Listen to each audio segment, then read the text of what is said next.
The prison infirmary confirmed Sean Diddy Combs was admitted in critical condition. His health is completely weakened. He doesn't eat, doesn't hydrate, and seems to have given up fighting. Now he faces the devastating effects of excessive drug use and overwhelming depression. How did one of music's biggest icons get to this point? What are nurses revealing about your physical and mental state? And what could this mean for his future? Stay until the end to understand all the details of this dark story. And don't forget to subscribe to the channel for more revelations and impactful stories. The nurse's report begins like this. When we heard that Sean Combs, aka Diddy, was being transferred to our prison, there was an inevitable buzz among us. After all, it's not every day that a global icon arrives here. But from the first moment, I knew he wasn't well. He walked through the infirmary door with a blank expression, something only those who work in this environment can immediately recognize. He was dealing with more than just the weight of prison. At first, he avoided any kind of interaction. Most inmates go through an adjustment period, but with him, it felt different. He didn't talk much, and when he did, it was almost always in a low, disconnected tone. The days passed, and his appearance began to change. He looked increasingly thin, with deep circles under his eyes that betrayed sleepless nights. I tried to talk to him a few times, as I do with any inmate. I asked if he needed anything, if he was in pain, but he simply shook his head, as if my words didn't even reach his mind. That's when I started to realize that isolation was taking a toll. The pressure of being here, the distance from his old life, and perhaps even the guilt. All of it was clearly weighing on him. As a nurse, I've seen a lot of people fall apart here, but something about him was different. It was as if he had lost the will to fight even before he started. Isolation not only cut him off from the outside world, but seemed to have stripped him of any desire to connect with others, even with himself. At first, it just seemed like common adaptive behavior. Many inmates, upon arrival, lose their appetite due to the emotional shock and hostile prison environment. But with Diddy, it didn't take long for us to realize it was something more serious. In the cafeteria, reports began to arrive. He wouldn't touch the food. Sometimes he would just pick up the tray to avoid attracting attention, but he would return it practically untouched. Other times, he didn't even bother leaving his cell at mealtime. For a man of his size, the impact was visible within a few days. The weight loss was quick and evident. When they brought him to the ward for the first time, I decided to ask him directly about his diet. He looked at me with an empty expression, as if he were lost in distant thoughts, and said, "I don't feel hungry." It's a phrase I've heard before, but the tone in which he said it, almost without emotion, left me worried. We decided to monitor it more closely. We also observed that he wasn't drinking enough water, which led to clear signs of dehydration, dry lips, dizziness, and even difficulty getting up. On the third day, he refused a full meal. I officially registered the situation as a critical case. The situation worsened when he began to complain of muscle weakness. He could barely walk to the infirmary, and when he arrived, he leaned on the walls as if he were fighting his own body. The picture was clear. He was refusing to take care of himself. One of the most memorable scenes happened when we tried to offer a simple meal in the ward. Just soup and bread, something light to ease the stomach. He looked at the tray for long seconds, but didn't touch anything. "It's no use," he muttered. "I don't feel like any of this makes a difference." Those words were not just about the food, but about his mental condition. It was at that moment that we had to act more firmly. He needed nutrients to survive, and we chose to start intravenous supplementation. Even so, his refusal to cooperate made the process exhausting for everyone. He wasn't just neglecting his diet, it looked like he was giving up on life. It was during the afternoon shift that everything happened. We received an urgent call from one of the guards. Diddy had passed out in his cell. When the team arrived, he was on the floor, pale, sweaty, and practically unconscious. His heartbeat was weak and his breathing was irregular. We brought him to the infirmary as quickly as possible. As we placed him on the stretcher, I noticed how thin he was. His prison clothes, which were already loose, now seemed to be hanging off his body. The first priority was to stabilize him, but his vital signs were alarming. Extremely low blood pressure, clear signs of severe dehydration, and his skin was cold to the touch. We immediately decided to administer intravenous fluids. His body was in critical condition, and any delay could have irreversible consequences. As we connected the four, his eyes opened for a brief moment. He looked confused, trying to focus on his surroundings, but soon passed out again. During the examination, we identified signs of hypotension and the beginning of hypoglycemia. I asked him when he regained consciousness, if he had taken or used any substances that could have contributed to his condition. He shook his head slowly, but his blank stare indicated something deeper, a state of total apathy, as if he didn't care what was happening to his body. For protocol reasons, we collected samples for toxicological tests and confirmed what we already suspected. There were residues of chemical substances in his body. He was likely using drugs as a way to numb emotional pain and escape reality. It was a dangerous cycle. His body was failing, but his mind seemed to have given up first. The team worked tirelessly to stabilize him that night. As we monitored him, the lights and sounds from the devices filled the room, creating a tense atmosphere. He remained unconscious for hours, with the serum and medications slowly bringing some balance to his weakened body. At the end of the shift, he began to regain consciousness, but was still too weak to speak. His eyes opened, but again that empty, hopeless look dominated his expression. It was at that moment that I realized that we were not just dealing with a medical case. It was something much more complex, involving mental, emotional, and spiritual health. He needed more than treatments. I needed a reason to fight. After toxicological tests confirmed the presence of chemical substances in Diddy's body, the situation became even more delicate. It wasn't just a matter of malnutrition and dehydration. He was clearly using drugs, and this was worsening his physical and mental state. As a nurse, I have dealt with addiction cases before, but the combination of their history, public status, and emotional condition made it more challenging. He was confronted by medical staff. We asked him directly about the substances, but he avoided answering. He remained silent, looking at the ground as if he were escaping from reality. It was clear he was using the drugs as a way to numb the pain he felt, but it was pushing his body to the limit. During the first few days in the ward, he demonstrated clear withdrawal symptoms. His hands were shaking, he was sweating excessively, and he complained of intense pain in his body, as well as an agitation that seemed unbearable. Sometimes he became restless to the point where he needed constant supervision to keep him from hurting himself. To deal with this, we had to introduce a detox protocol. It was an extremely difficult process, both for him and the team. We administer medications to alleviate withdrawal symptoms and monitor your vital signs constantly. He went through waves of lucidity and confusion. At times, he seemed to recognize the gravity of his situation, but soon he closed in on himself again. There was a defining moment that I will never forget. During one of these crises, he mumbled something that sounded like a cry for help. "I don't know how to stop anymore," he said, his voice barely audible. It was a rare glimpse of the person behind the armor he'd built over the years, and it reinforced the severity of the problem. In addition to physical treatment, we tried to introduce sessions with the prison psychologist, but he resisted. His reluctance to open up was a major obstacle, and the team knew that without addressing the emotional root of the problem, any progress would be temporary. The worst part for me was realizing he was fighting this battle alone, despite all the attention he might have received on the outside.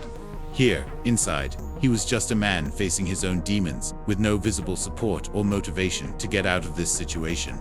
It wasn't just his body that was collapsing, it was his soul. If there's one thing that was evident from the start, it was the devastating impact that prison had on Diddy's mental health. He arrived here as a famous man with a powerful public image. But little by little, he began to become a shadow of himself. In the ward, what caught the most attention was the blank look. There was a deep sadness about him, something that goes beyond regret or frustration. It was as if he had given up, as if there was no longer any reason to fight. Even on the rare occasions when we tried to start a conversation, he avoided eye contact, responding only with murmurs or an almost imperceptible nod of the head. Isolation only made things worse. He did not interact with other prisoners and preferred to stay in his cell for long periods, without even going out for mandatory activities. This behavior led us to monitor him closely, worried about the risk of him trying something against himself. The few times he opened up, his words carried immense weight. "None of this matters anymore," he said. In one of the darkest moments I've witnessed, it was clear he was sinking into a deep depression. He talked about regrets and seemed consumed by a sense of guilt. But at the same time, there was a barrier. He was unwilling or unable to accept help. We begin to notice physical signs associated with depression in addition to weight loss. He had a hunched posture, as if he carried the weight of the world on his shoulders.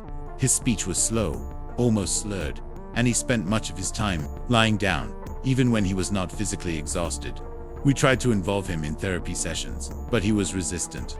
The psychologist reported that he avoided any conversation that required deep introspection, changing the subject, or simply remaining silent. It was as if he had built a wall around himself, but at the same time, he seemed trapped inside it, without the strength to leave. What worried me most was that, despite all the medical and psychological efforts, he seemed to have no desire to get better. Depression is insidious, and in an environment like this, where loneliness and regret are amplified, it can become fatal if not treated properly. As we monitored his health, we knew we were dealing with something that went far beyond the physical. Diddy wasn't just sick, he was lost. And this was visible in every gesture, every word, or lack thereof. It was a grim reminder that sometimes the greatest challenge in prison is not the physical confinement, but the struggle within. Diddy is receiving treatment that mixes emergency approaches and continuous monitoring. But it is not a simple process. When he arrived at the ward in critical condition, our priority was to stabilize his body, which was already severely weakened. We immediately started for fluids to combat dehydration and provide basic nutrients he wasn't getting. We also administer vitamin A and mineral supplements to combat extreme malnutrition. His body was in a state of collapse, and in such cases, any error in replacement could cause further damage. Therefore, we follow a strict protocol, gradually increasing the amount of nutrients to avoid complications, such as the so-called refeeding effect, which can be fatal in cases of prolonged starvation. But the biggest challenge was his resistance to treatment. Despite being clearly weakened, he refused to cooperate. There were times when he even refused to receive the serum or medications. On one occasion, he removed the needle from his arm, muttering something like, "It doesn't make any difference." This behavior forced us to maintain constant vigilance to ensure he did not harm himself. Additionally, due to signs of drug use, we begin a controlled detox process. This involved administering medication to alleviate withdrawal symptoms such as nausea, tremors, and body aches. It was a painful process to watch. He alternated between moments of lucidity and intense crises, where he seemed to fight against himself. Psychological support was also integrated into the treatment.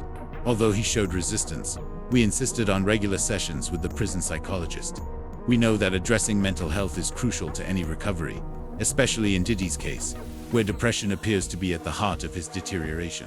Additionally, we are working to encourage you to resume a minimal routine. Small steps, such as leaving the cell for a walk or accepting a light meal, are significant victories in this context. Still, progress has been slow, and its constant reluctance is an obstacle we all face daily. There are days when he seems to improve, where we get a glimpse of the strength he once had. But these moments are rare, and most of the time he remains stuck in this cycle of apathy and resistance. Treatment is being done, but without his will to fight, the results can only go so far.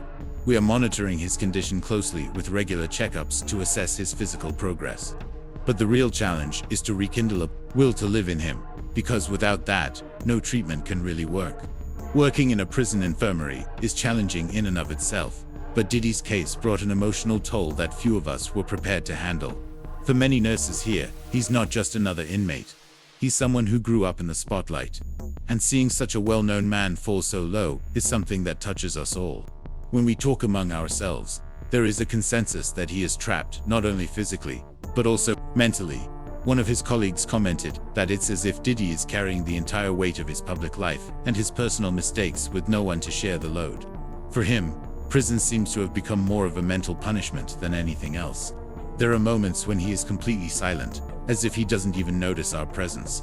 A nurse recently commented that she tried to ask him how he was feeling, and he simply looked at her without responding, as if he didn't even have the energy to form words.